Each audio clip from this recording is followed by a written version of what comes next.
Ďalšia pozvánka sa dá tiež zaradiť medzi tie rekreačno-športové. Pri športe často musí človek prekonať sám seba a ísť za svoje hranice. No a práve vtedy to má zmysel a hodnotu. Beh seba prekonávania, to je podujatie, ktoré vyzýva práve k tomuto. Pozvánku naň nám zatelefonoval Dušan Haragonzo.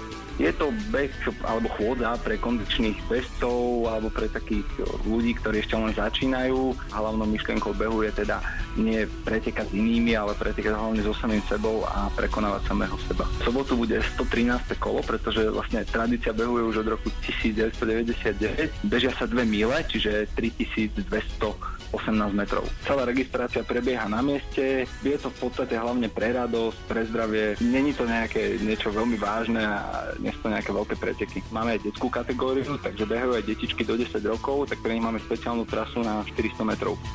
Beh seba prekonávania sa koná každú prvú sobotu v mesiaci v Nitre a v Bratislave, dnes však konkrétne v meste pod Zoborom o 10:00 v Mestskom parku na Sihoti.